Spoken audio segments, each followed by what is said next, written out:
நம்ம கூட இருக்கிறது ஹீரோ கிளாமர் எக்ஸ். இந்த வண்டியில மொத்தம் 2 வேரியன்ட் இருக்கு. நம்ம கூட இருக்கிற டிஸ்க் வேரியன்ட். இந்த வண்டியோட பிரைஸ் வந்து பாத்தீங்கன்னா எக்ஸ் ஷோரூம் பிரைஸ் வந்து 92,000 வருது. ஆன் ரோட் பிரைஸ் வந்து பாத்தீங்கன்னா 1,13,000 ரூபாய் வருது. ஹீரோ கிளாமர் எக்ஸ் ட்ரம் வேரியன்டோட பிரைஸ் வந்து பாத்தீங்கன்னா எக்ஸ் ஷோரூம் பிரைஸ் வந்து 84,000 வருது. ஆன் ரோட் பிரைஸ் வந்து பாத்தீங்கன்னா 1,04,000 ரூபாய் வருது.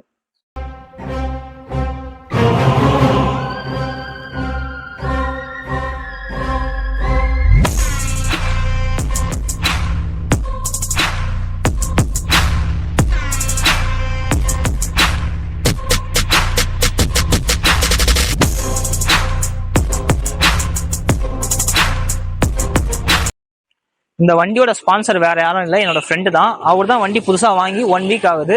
அவர்கிட்ட தான் ரிவ்யூக்காக வண்டி வாங்கிட்டு வந்திருக்கோம். வண்டியோட லைட் செட்டப்ல வந்து பார்த்தலாம். ஃப்ரண்ட்ல வந்து பாத்தீங்கன்னா டியூவல் எல்இடி லைட் செட்டப் கொடுத்துருக்காங்க. அதே மாதிரி வந்து பாத்தீங்கன்னா ஃப்ரண்ட் இண்டிகேட்டர் சொல்லணும். பழைய கிளாமர்ல வந்து பாத்தீங்கன்னா எல்லாமே ஹாலஜன் லைட் கொடுத்துருப்பாங்க. இப்போ ஃபுல்லா வந்து பாத்தீங்கன்னா எல்இடி கொடுத்துருக்காங்க. நான் செக் ஆன் பண்ற பாருங்க. ஃபுல்லா வந்து எல்இடி இண்டிகேட்டர் கொடுத்துருக்காங்க. பேக் சைடு வர லைட்டும் வந்து பாத்தீங்கன்னா உங்களுக்கு ஃபுல்லாவே எல்இடில தான் வருது. இந்த விவோட லோகோ வந்து எப்படி பிளேஸ் பண்ணிருக்காங்க பாருங்க. அப்படியே மேல இருந்து கீழே போற மாதிரி அந்த எச் வந்து தெரியுதா உங்களுக்கு. ஃப்ரண்ட் டயர் வந்து பாத்தீங்கன்னா 80/100 18 இன்ச்சஸ் பெரிய வீல் தான் கொடுத்துருக்காங்க. அதே மாதிரி பேக் டயரோட இன்ச்சஸும் வந்து பாத்தீங்கன்னா 100/80 18 இன்ச்சஸ் வீல் வந்து.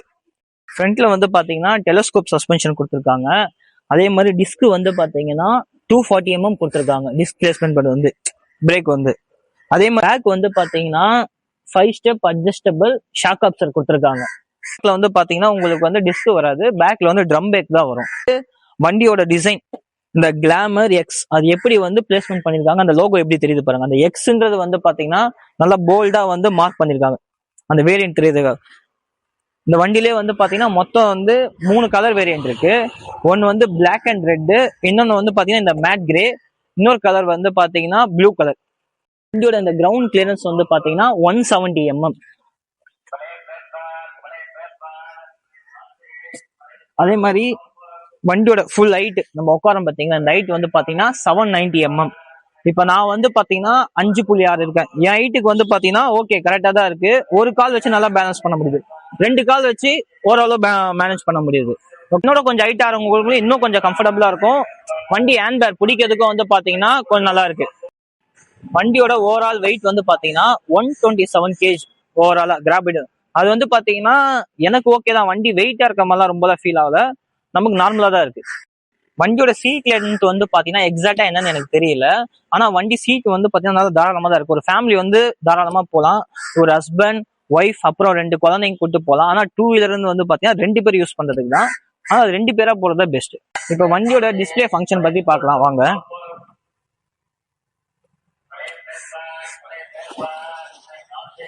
வண்டியில வந்து பாத்தீங்கன்னா எல்சிடி டிஸ்பிளே செட்டப் கொடுத்துருக்காங்க.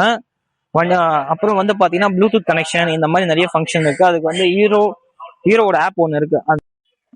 வண்டியில வந்து பாத்தீங்கன்னா மொத்தம் 3 மோட் இருக்கு. இப்போ வந்து உங்களுக்கு வந்து பாத்தீங்கன்னா ரோட் மோடு காமிக்கும். அது வந்து பாத்தீங்கன்னா இந்த பட்டன், இந்த மோட் பட்டன் இருக்கு. இந்த மோட் பட்டன் நீங்க சேஞ்ச் பண்ணீங்கன்னா அடுத்தது வந்து பவர் மோடு வரும். அதுக்கப்புறம் வந்து ஈகோ மோடு வரும். இந்த 3 மோட்ல நீங்க செட் பண்ணி வண்டி ரைட் பண்ணீங்கன்னா நீங்க எங்க டிராவல் பண்ணி அந்த ரோடுக்கு ஏற்ற மாதிரி நீங்க அந்த மோட் செட் பண்ணி ஓட்டினீங்கன்னா வண்டி மைலேஜ் கொஞ்சம் நல்லா கிடைக்கும் உங்களுக்கு வந்து. அடுத்தது வந்து பாத்தீங்கன்னா இந்த பட்டன் எதுக்குன்னு வந்து பாத்தீங்கன்னா நீங்க இந்த ஃபுல் ஓடியோமீட்டர் எவ்வளவு கிலோமீட்டர் ஓடி இருக்கு, அப்புறம் டேட் டைம் இதெல்லாம் செட் பண்றதுக்கு. இந்த பட்டன் வந்து பாத்தீங்கன்னா அதை ரீசெட் பண்றதுக்கு. இப்ப ட்ரிப் ஏ ட்ரிப் பி இருக்குல்ல, அதை ரீசெட் பண்றதுக்கு இந்த பட்டன் கொடுத்துருக்காங்க. இண்டிகேட்டர் சுவிட்ச் வந்து இங்க பிளேஸ் பண்ணிருக்காங்க. ஃபர்ஸ்ட் ரைட் இண்டிகேட்டர் போட்டு பார்ப்போம். Again left indicator. Indicator button நல்லா தான் இருக்கு, கரெக்டான இடத்துல தான் பிளேஸ் பண்ணிருக்காங்க. அடுத்தது ஆர்என் சுவிட்ச் வந்து பாத்தீங்கன்னா இண்டிகேட்டர் கீழே பிளேஸ் பண்ணிருக்காங்க. ஆர்என் எப்படி ஒர்க் ஆகுதுன்னு செக் பண்ணி பார்ப்போம். ஆர்என் வந்து நல்லா லவுடா தான் இருக்கு. அடுத்தது வந்து இந்த சுவிட்சஸ் எல்லாம் இது வந்து பாசிங் சுவிட்சஸ் தான் நினைப்பீங்க. ஆனா விஷயம் அது கிடையாது. இதுல வந்து பாத்தீங்கன்னா 2 மோடு வச்சிருக்காங்க. இதுல வந்து பாத்தீங்கன்னா ஃபர்ஸ்ட் சென்ட்ரலா இருக்கும் போது வந்து பாத்தீங்கன்னா லோ பீம் எரியும். அப்படியே இந்த சுவிட்சை வந்து மேல புஷ் பண்ணீங்கன்னா ஹை பீம் ஒர்க் ஆகும். அப்படியே திரும்ப சென்ட்ரலா வச்சுட்டு இப்படி பிரஸ் பண்ணீங்கன்னா பாசிங் ஒர்க் ஆகும். ஹீரோ வந்து இதுல வந்து ஒரு புது டெக்னிக் வந்து யூஸ் பண்ணிருக்காங்க. அடுத்தது வந்து இந்த சுவிட்சஸ். இந்த சுவிட்சஸ்ல வந்து மொத்தம் 3 மோட் இருக்கு. 3 மோட் மீன்ஸ் 3 ஆப்ஷன். ஃபர்ஸ்ட் இந்த சென்ட்ரலா இருக்கிறது வந்து வண்டி ஆன். அப்படியே மேல பிரஸ் பண்ணீங்கன்னா வண்டி ஆஃப். திரும்ப சென்டரா வச்சுட்டு வண்டி இப்படி ப்ரெஸ் பண்ணீங்கன்னா வண்டி ஸ்டார்ட். அப்ப திரும்ப இப்படி சென்டரா வச்சீங்கன்னா வண்டி ஆஃப் ஆயிடும். எனக்கு இந்த வண்டியில பிடிச்சதே ஒரு பெஸ்ட் ஃபியூச்சர் என்னன்னா இந்த சுவிச்சஸ் தான் சொல்லுவேன். இது வந்து பாத்தீங்கன்னா ஈவில தான் இருக்கும், அதுவும் ஏத்தர் பைக்ல பாத்திருப்பீங்க. ஆனா டூ வீலர்ல எந்த வண்டியிலயும் கிடையாது. ஹீரோ வந்து புதுசா அட்டாச் பண்ணிருக்காங்க.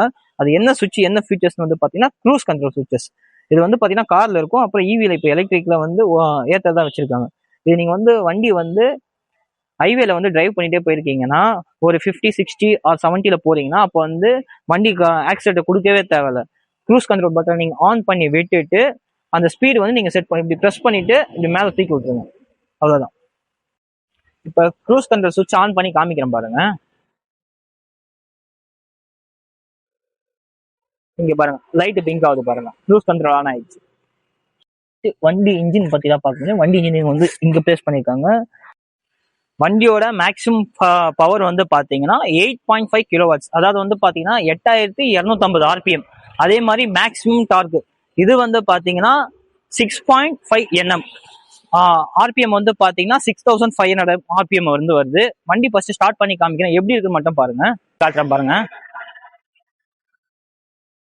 எப்படி இருக்கு பாருங்க பவர். வந்து பாத்தீங்கன்னா வண்டியோட ஃபியூல் டேங்க் கெப்பாசிட்டி வந்து பாத்தீங்கன்னா 10 லிட்டர்.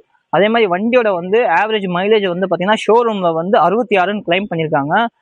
ஆனா ரியல் டைம்ல வந்து நம்ம வந்து மைலேஜ் எவ்வளவு எக்ஸ்பெக்ட் பண்ணலாம்னா 60 எக்ஸ்பெக்ட் பண்ணலாம். ஹீரோ மைலேஜ் பத்தி சொல்ல தேவையில்ல, எல்லா வண்டியிலும் மைலேஜ் நல்லா தான் இருக்கும். நம்ம வண்டி டிரைவ் பண்ணி செக் பண்ணி பார்ப்போம். நெக்ஸ்ட் வந்து பாத்தீங்கன்னா இந்த கிராப் டயல், இந்த பில்லியன் ரைடு உட்கார்றதுக்கு வந்து நல்லா பிடிச்சிக்கிறதுக்கு நல்லா கம்ஃபர்டபுளா இருக்கு. நெக்ஸ்ட் வந்து பாத்தீங்கன்னா லாங் ரைடு போறீங்க, ஏதாவது டூர் ஏதாவது பிளான் பண்றீங்க, அப்போ பின்னாடி உட்காரவங்களுக்குலாம் கொஞ்சம் பெயின் ஏதாவது இருக்கும், பேலன்ஸ் இருக்காதுன்னு நினைச்சீங்கன்னா அந்த முழு சப்போர்ட்டுக்கு வந்து அந்த இது கூட நீங்க அட்டாச் பண்ணிக்கலாம். அந்த சின்ன சீட் மாதிரி வந்து அட்டாச் பண்ணிக்கலாம். அப்புறம் லேடிஸ்க்கு வந்து சாரி கார்டு வந்து கொடுத்துருக்காங்க. இதெல்லாம் வந்து பாத்தீங்கன்னா எக்ஸ்ட்ரா அசசரிஸ்ல தான் வரும், வண்டி வாங்கும்போது வராது. நீங்க தான் பே பண்ணி அடிஷனலா போட்டுக்கணும். இதெல்லாம் வந்து ஏங்க டிஸ்பிளே பத்தி பேசும்போது இந்த முக்கியமான விஷயத்த மறந்துட்டாங்க. இதோ பாருங்க யூஎஸ்பி போர்ட், மொபைல் சார்ஜ் பண்றதுக்கு. ஃபர்ஸ்ட்லாம் வந்து யூஎஸ்பி டைப் கொடுப்பாங்க, இப்போ வந்து சி டைப் தான் கொடுத்துருக்காங்க. நீங்க சி டைப் கேபிள் யூஸ் பண்ணுங்க. அதே மாதிரி வந்து பாத்தீங்கன்னா வண்டியில ஒரு முக்கியமான ஃபீச்சர் இருக்கு, அதை மட்டும் ஸ்டார்டிங்ல சொல்ல மறந்துட்டேன். அது என்னன்னு வந்து பாத்தீங்கன்னா பேனிக் பிரேக் கொடுத்துருக்காங்க. இப்போ வண்டி வந்து நீங்க ஒரு ஸ்ட்ரீட் உள்ள போறீங்க, ஒரு மெயின் ரோட்ல வந்து போறீங்க, ஒரு 20-30 கிலோமீட்டர் ஸ்பீட்ல போறீங்கன்னா அந்த டைம் வந்து நீங்க இந்த ரெண்டு பிரேக்கும் பேனிக் பிரேக்கும் இருக்கு. நீங்க பிரேக் ஃப்ரண்ட் பிரேக்கும் பேக் பிரேக்கும் அப்ளை பண்ணீங்கன்னா சேம் டைம் நிற்கும். வண்டி வந்து பாத்தீங்கன்னா உங்களுக்கு வந்து ஸ்கிட் ஆகாது. இப்போ அடுத்தது வண்டி டிரைவ் பண்ணி பார்க்கலாம். ஃபர்ஸ்ட் வந்து பாத்தீங்கன்னா வண்டி டிரைவ் பண்ணதுக்கு முன்னாடி ஹெல்மெட் போடுங்க. கவர்மெண்ட் ரூல்ஸை ஃபாலோ பண்ணுங்க, நம்ம சேஃப்டியும் முக்கியம். அவ்வளோதான், ஹெல்மெட் மாட்டியாச்சு, வண்டி ரைட் பண்ணி கிளம்பிடணும்.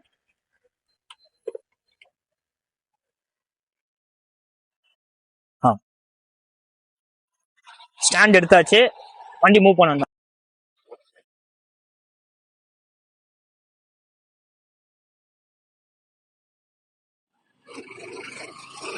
வண்டி நல்லா ஸ்மூத்தா போகுது. அதே மாதிரி டார்க் பவரும் நல்லா இருக்கு. ஆரம் நல்லா லவுடா தான் கேக்குது, அப்படியே செக் பண்ணும், ஆரம் நல்லா லவுடா தான் கேக்குது. பிரேக் மட்டும் தான் கொஞ்சம் சொதப்புது, ஏன்னா வண்டி ஃபர்ஸ்ட் சர்வீஸ் இன்னும் போல, பிரேக் வந்து கொஞ்சம் லூஸா தான் இருக்கு. அதே மாதிரி வண்டி சஸ்பென்ஷன்லாம் நல்லா இருக்கு. பவர் பாருங்க,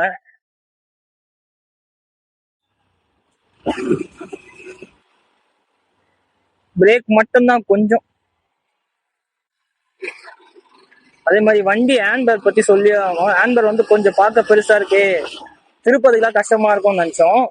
ஆனா நல்லா தான் இருக்கு, கண்ட்ரோல் வந்து ஈஸியா இருக்கு. பெரிய வண்டி மாதிரி தெரியல அந்த ஹேண்ட்பேக் வந்து ஓட்டுறதுக்கு. சஸ்பென்ஷன் தாங்க வேற லெவலுங்க, நல்லா ஸ்மூத்தா இருக்குங்க சஸ்பென்ஷன் வந்து. என்ன ஒண்ணு, இந்த பிரேக்கை மட்டும் கொஞ்சம் அட்ஜஸ்ட் பண்ணி கொடுத்தா நல்லா இருந்திருக்கும். பேனிக் பிரேக் எல்லாம் கொடுத்துருக்கேன்னா, ஆனா வண்டியில பிரேக்கை மட்டும் கொஞ்சம் இதுவா வச்சிருக்கேன். அடிக்கிறேன் பாருங்க, நிக்காது பாருங்க, பாருங்க எவ்வளவு தூரம் போகுது பாருங்க வண்டி நிக்கிறதுக்கு. இதுதான் ஓவராலா வந்து பாத்தீங்கன்னா இந்த வண்டியோட என்னோட ஒப்பீனியன், என்னோட ரிவ்யூ வந்து பாத்தீங்கன்னா. மறக்காம வந்து நம்ம சேனலை வந்து லைக் பண்ணுங்க, ஷேர் பண்ணுங்க, சப்ஸ்கிரைப் பண்ணுங்க, கீழே உள்ள பெல் சிம்பிளை பிரஸ் பண்ணுங்க.